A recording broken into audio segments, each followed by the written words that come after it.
క్రీస్తునందు ప్రియమైన సజీవవాహిని శ్రోతలందరికీ మన ప్రభువును రక్షకుడైన యేసు క్రీస్తు నామంలో శుభములు తెలియజేస్తా ఉన్నాను. అనుదిన వాహినిలో సహకారం అనే అంశాన్ని ఈరోజు మనం ధ్యానించుకుందాం. రోమీలకు రాసిన పత్రిక 12వ అధ్యాయము 5 నుంచి 10 వచనాల్లో ఉన్నటువంటి యొక్క వాక్య భాగాల్ని సంక్షిప్త అధ్యయనం చేద్దాం.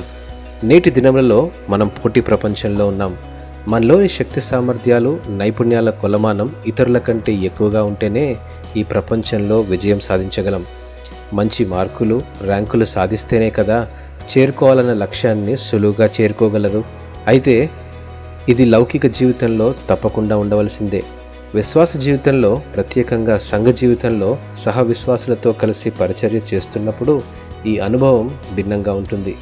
ఈ అనుభవాన్ని అపోస్తలుడైన పౌలు రోమా సంఘంలోని క్రైస్తవ విశ్వాసులకు ఇలా వ్రాశాడు: అలాగే అనేకులమైన మనము క్రీస్తులో ఒక శరీరముగా ఉండి ఒకనికొకరము ప్రత్యేకముగా అవయవములై ఉన్నాము.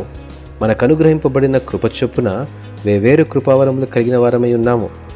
ఈ మాటలు రోమీలకు రాసిన పత్రిక 12వ అధ్యాయం 5 నుంచి 6 వచనాల్లో మనం గమనించగలం. పౌలు పేర్కొన్న వరములలో ప్రవచనము, పరిచర్య, బోధించుట, హెచ్చరించుట, పంచిపెట్టుట, పై విచారణ చేయుట, కరుణించుట మొదలగునవి. ప్రతి వరము అందరి శ్రేయస్సు నిమిత్తముగా వాడబడాలి.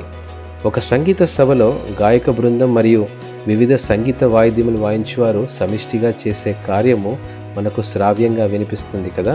మనలోని తలాంతులను, వరాలను కలిసి సంఘంలో ఉపయోగించినప్పుడు ఆ సంఘం పరిచర్యలోనూ సువార్తలోనూ అభివృద్ధి చెందుతుంది. వేవేరు వరములు కలిగిన మనం సంఘంగా కలిసి ఆయన పరిచర్య జరిగించాలనేదే ప్రభు ప్రణాళిక ఉన్నదని గమనించాలి. అలాగే 10వ వచనం ప్రకారం సహోదర ప్రేమ విషయంలో ఒకనియందొకడు అనురాగం గలవారయుండుడి అని దేవుని వాక్యం సెలవిస్తూ ఉంది. దీని అర్థం సహకారమే, కానీ పోటీతత్వం కానే కాదు. మనకున్న తలాంతులను, వరాలను సంఘముగా సమిష్టిగా వాడాలనే ఆలోచన మనలో ఉన్నప్పుడే ఐక్యతకు మాదిరిగా ఉండి ఆశీర్వాదాలకు కారకులమవుతాము.